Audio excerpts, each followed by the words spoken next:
علی بھائی اگلا سوال ہے، نماز میں درود ابراہیمی کے بعد ہم لوگ تو بچپن ہی سے بس ایک ہی دعا پڑھ رہے ہیں، ربی جعلنی مقیم الصلاۃ ومن ذریتی، جبکہ صحیح بخاری اور صحیح مسلم میں ایک دوسری دعا کا حکم ہے جس میں 4 چیزوں کے خلاف اللہ تعالیٰ کی پناہ مانگی جاتی ہے۔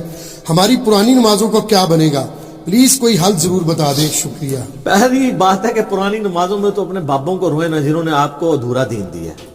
دیکھیں یہ بڑا کریٹیکل مسئلہ ہے، بخاری اور مسلم دونوں میں حدیث ہے، نبی علیہ السلام اما عائشہ کہتی ہیں سلام اللہ علیہا اور باقی کئی اصحاب سے حدیث ہے کہ نبی علیہ السلام ہمیں نماز کے تشہد میں 4 چیزوں کے اگینسٹ اللہ کی پناہ مانگنے کا حکم دیتے تھے۔ حکم کے الفاظ تو بڑے سخت ہیں، اور حتیٰ کہ صحیح مسلم میں ایک طریق کے اندر آتا ہے کہ طاؤس تابعی جو عبداللہ ابن عباس کے شاگرد تھے، بخاری مسلم کے حدیثوں کے راوی ہیں، وہ یہ کہتے تھے کہ جو شخص ان 4 چیزوں کے اگینسٹ تشہد میں اللہ کی پناہ نہیں مانگتا تو میرے نزدیک اسے نماز ہی دوبارہ پڑھنی چاہیے۔ اتنی سختی، تو بھول چک معاف ہے، پہلے جو کچھ ہو چکا وہ معاف ہے۔ یہ جو ان کی سختی ہے یہ بھی تاکید کے لیے، ویسے تو کوئی تشہد کے بعد درود شریف پڑھ لے تو اس کی نماز کامل ہے، دعائیں سنت میں آتی ہیں، فرائض میں نہیں آتی، لیکن طاؤس تابعی رحمہ اللہ کا یہ موقف تھا، چونکہ نبی اسلام نے حکم دیا ہے نماز میں پڑھنے کا، اس کو حکمیہ لینا چاہیے۔ تو بخاری مسلم الفاظ ہیں 4 چیزوں کے شر سے، مختلف الفاظ کے ساتھ ہیں، وہ چیزیں 4 ہی ہیں۔ اللہم انی اعوذ بک من عذاب جہنم ومن عذاب القبر ومن فتنة المحیا والممات ومن شر فتنة المسیح الدجال، یعنی جہنم کے اگینسٹ اللہ کی پناہ، عذاب قبر کے اگینسٹ اللہ کی پناہ، زندگی اور موت کے فتنے کے اگینسٹ اللہ کی پناہ، اور دجال جس کا دجل سے ایمان والوں کو اللہ ہی بچائے، آمین ثم آمین، اس کے اگینسٹ اللہ کی پناہ۔ یہ 4 چیزوں کے شر کے اگینسٹ۔ باقی یہ بات صحیح ہے کہ بخاری شریف میں الفاظ ہیں جب تم تشہد میں درود شریف پڑھ چکو اس کے بعد جو چاہو اپنے رب سے مانگو۔ اس کے تحت صرف یہ دعا نہیں، یہ دعا تو ہے ڈیٹم لیول پہ کمپلسری، اس کے بعد آپ کو جو دعائیں یاد ہیں کتاب و سنت میں عربی زبان کے اندر، دعائیں معصورہ ان کو کہتے ہیں، وہ پڑھیں۔ مثلا ایک دعا تو آپ ضرور پڑھیں جو بخاری مسلم دونوں میں کہ نبی علیہ السلام نے، انس بن مالک کہتے ہیں، اور کوئی دعا پڑھیں نہ پڑھیں، یہ دعا آپ نے زندگی بھر نہیں کبھی چھوڑی۔ اللہم ربنا آتنا فی الدنیا حسنہ وفی الآخرۃ حسنۃ وقنا عذاب النار۔ اس سے پرفیکٹ دعا ہی کوئی نہیں ہے۔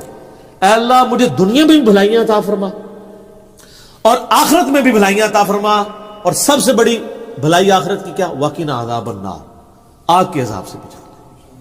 یہ اس سے بڑی کوئی دعا نہیں ہے، اور سب دنیا کے ہر کام کے لیے یہی دعا ہے۔ کسی کی اولاد نہیں ہو رہی تو یہ ہے، کسی کی نوکری کا ایشو ہے یہ ہے، کسی کو بیماری کا ایشو ہے یہ ہے، بھلائی ہے نا۔ اور مسلم شریف میں بڑی پیاری حدیث ہے، ایک صحابی کے بارے میں آتا ہے صحیح مسلم میں کہ وہ اتنے کمزور ہوئے گویا کہ چڑیا کی طرح ان کا ڈھانچہ ہو گیا، تو نبی علیہ السلام ان کی عادت کے لیے گئے۔ آپ کو اندازہ ہو گیا کہ اس نے کوئی کام ڈالا ہوا ہے۔ آپ فرمایا تو اللہ سے کیا مانگتا ہے؟ اس نے عرض کیا اللہ کے رسول میں تو اللہ سے یہ مانگتا ہوں کہ اللہ جو تو نے مجھے آخرت میں عذاب دینا ہے نا دنیا ہی میں دے لے۔ اب سبحان اللہ، کیا تم اللہ کے عذاب کو برداشت کرنے کی طاقت رکھتے ہو؟ یہ تم کیوں کہہ رہے ہو کہ اللہ جو مجھے آخرت میں عذاب دینا دنیا میں دے لے؟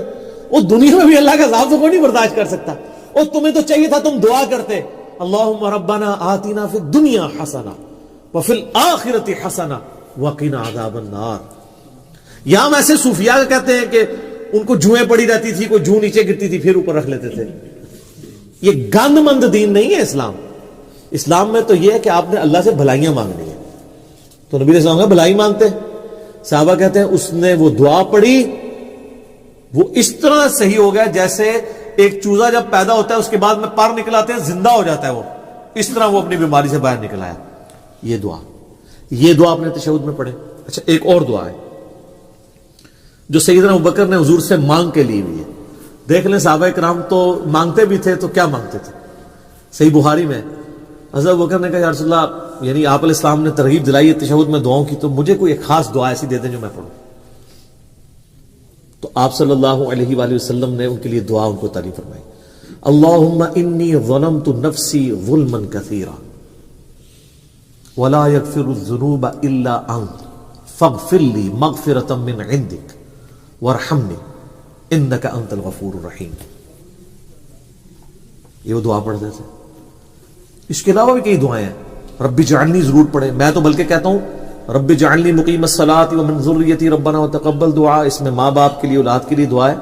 ایک اسپیسیفکلی اپنے ماں باپ کے لیے دعا کریں جو قرآن میں اللہ نے حکمن کہی ہے, رب ارحمہما کما ربیانی صغیرا.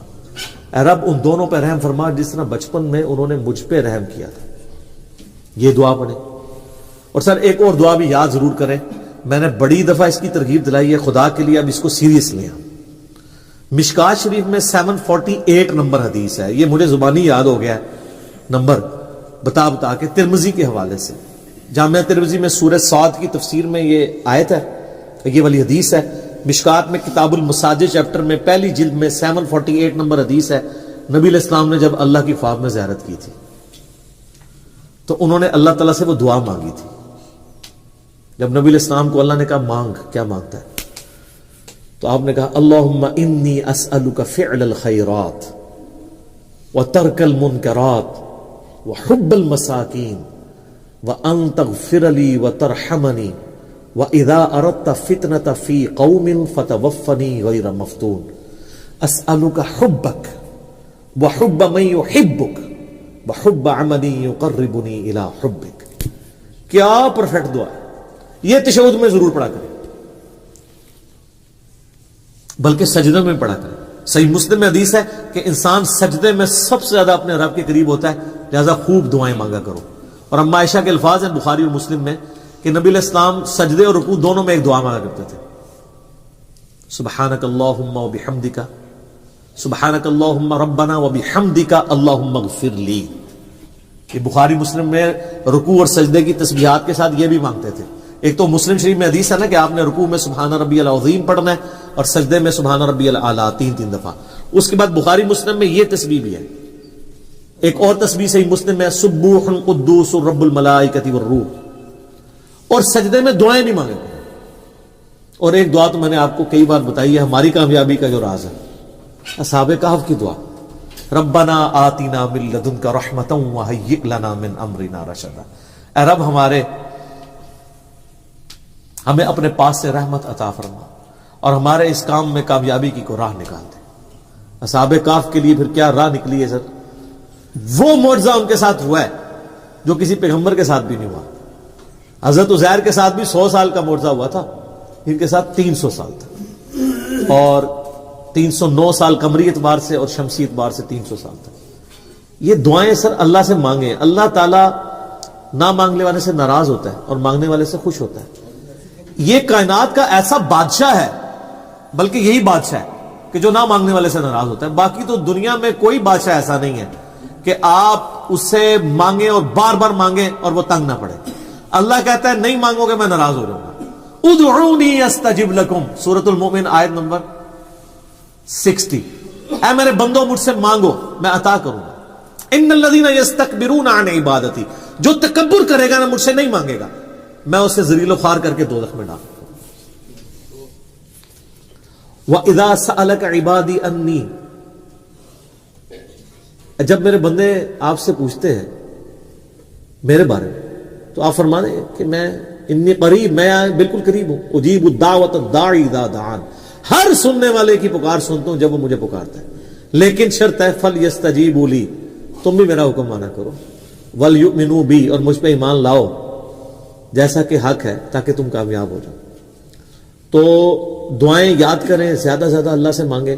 اور سر دعاؤں کے بعد آپ یہ نہ سمجھیں کہ دعا قبول مطلب نہیں ہوگی تو وہ ضائع جائے گی, ٹائم ضائع ہوگا. دعا کبھی بھی ریجیکٹ ہوتی نہیں ہے. دعا وہ عبادت ہے جو ریجیکٹ ہی نہیں ہوتی.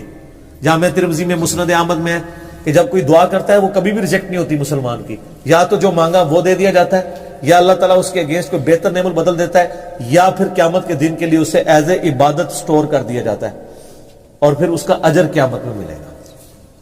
سنن نسائی الکبریٰ میں حدیث موجود ہے نا, جو وضو کے بعد پڑھ لے, سبحانک اللہم وبحمدک اشہد ان لا الہ الا انت استغفرک واتوب الیک, تو اللہ تعالیٰ فرشتوں کہتا ہے بس اس کو سٹوریج میں ڈال دو, اس کا تو اجر اب قیامت میں ملے گا. اتنا بڑا اجر.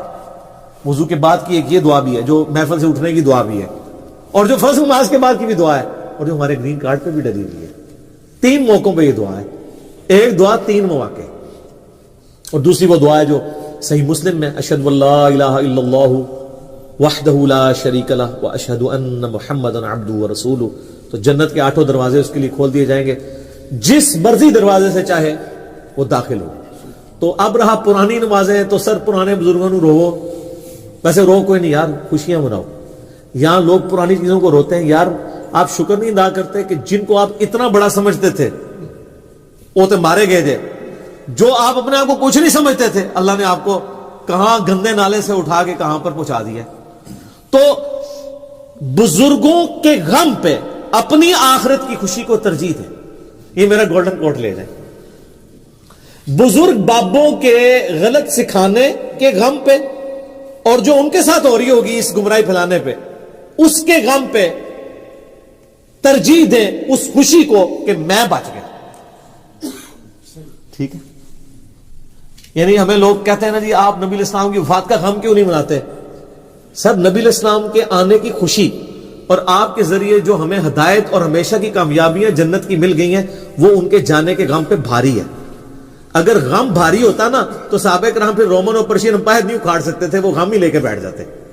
ان کو پتا تھا کہ نبی الاسلام نے جو اپنا فرض ہے وہ ادا کر دیا, انہوں نے دنیا سے جانا تھا, وہ چلے گئے ہیں. اب ہماری ذمہ داری ہمیں دے گئے ہیں. جو بخاری مسلم میں یوم النہر کا خطبہ بھی ہے کہ آپ نے منا کے میدان میں کہا تھا کہ جو اللہ نے مجھے پیغام دیا تھا میں نے تم تک کیا پہنچا دیا؟ سب نے کہا پہنچا دیا, حق ادا کیا. آپ نے فرمایا اللہم اشہد اللہم اشہد اللہم اشہد. پھر کہا کہ اب تمہاری ذمہ داری ہے کہ اس کو لوگوں تک پہنچانا, اور دیکھنا بسا اوقات جس کو بات پہنچائی جا رہی ہوتی ہے وہ زیادہ یاد رکھنے والا ہوتا ہے بنسبت اس کے جو پہنچا رہا ہوتا ہے.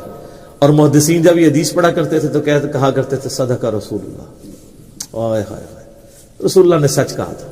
آج دیکھ لیں دین تو نکلا عرب سے تھا, لیکن یہ 6 کتابیں جو آپ کے سامنے رکھی ہیں ان میں کوئی بھی عربی نہیں ہے. آج چینل تو سعودیہ عرب کا ہوتا ہے جو ہم چینل دیکھتے ہیں, لیکن حدیثیں چل رہی ہوتی ہیں رشیا کی اور ایران کی. امام بخاری رشیا سے, امام مسلم ایران سے, نیشاپور کے رہنے والے کشیریا قبیلے کے. آج بھی نیشاپور ایران کا شہر ہے, اور اسی نیشاپور میں امام حاکم بھی ہیں جنہوں نے مستدرک للحاکم لکھی ہے, وہ بھی نیشاپوری ہیں. بخارا, ہاں رشیا میں بخارا. ٹھیک ہے, اب وہ رشیا کہا جاتا ہے نا اسے. اور تسی اگر نٹی گریٹی سنانا شروع کر دو جو گل ہے انہوں پڑھو. ٹھیک ہے, تو یہ ذالک فضل اللہ یؤتیہ من یشاء. یعنی آپ اس غم کو لے کے بیٹھ جائیں کہ میں تیرے ہوتے جنم لیا ہوتا. نہ سر, آج بھی جنم لو تو تسی بہت کچھ کر سکتے ہو. امام بخاری کے لیے کہتے تیرے ہوتے جنم لیا ہوتا, تو سر انہوں نے اپنے زندگی میں 200 سال بعد آگے ثابت کیا ہے کہ تیرے ہوتے جنم تو نہیں لیا, لیکن کام وہ کیا ہے کہ جو تیرے ہوتے ہوئے جنم لیے والوں میں سے بھی کئی لوگوں سے نہیں ہو سکا.